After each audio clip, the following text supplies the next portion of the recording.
Good morning, guys. Welcome back to the shop. Here's a quick little RV10 update. I finally did get back to work on it. Yesterday I was looking at this fuel valve extension.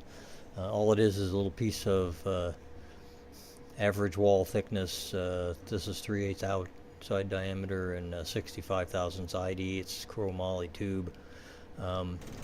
I installed the little doohickey, the detent plate on the underneath side. I didn't realize when I put it on there that it was supposed to go on the top. I'm not unhappy with that decision or that mistake, but what I am going to do is shorten up this tube, and so I ordered another piece, and I'm going to rebuild that. That's not something you would probably be able to do without a mill, so I'll be able to put it in the mill. I'll have to thread this end of it to match that spring retaining bolt, the cap screw. I'll have to put the slot in the side of it, and I'll have to cross drill it for that. I have a question for anybody that knows, and I wouldn't expect an answer, but the hole is not drilled perfectly dead center on that tubing, so this little bolt goes through down here, and that's gonna be hard for me to do, but well, there it goes. So that goes through, and that's what locks that to the valve.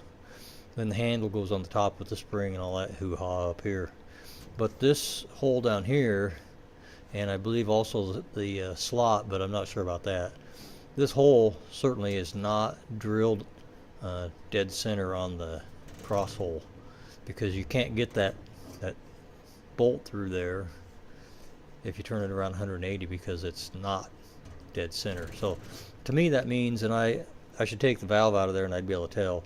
You can't tell looking at it with it installed down there. But that hole cannot be center on that shaft on the valve. Otherwise this wouldn't fit it. And you can see by looking at this one that it's not. I mean, you won't be able to see it on the camera. But anyway, I'm just wondering if all the valves coming from, that's probably some old tractor part. That's the same valve I have in my RV6, and I'm happy with it. It works fine. It's got a plastic inside internals to it, and it works nice. I've never had trouble with it. The older ones were a brass and steel combination, so sometimes they would seize up. Mine's still working good. I think I've got 600 or 700 hours on it now and about 10 years of operation.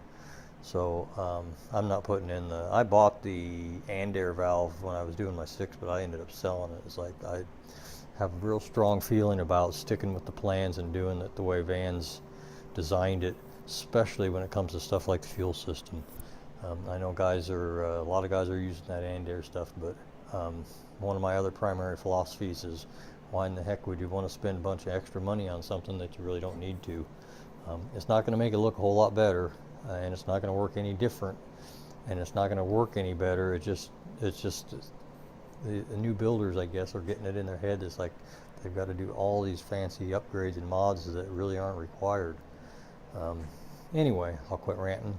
If you got an idea about that cross drill hole in there and why that hole would be off center, why, let me know. See you next time.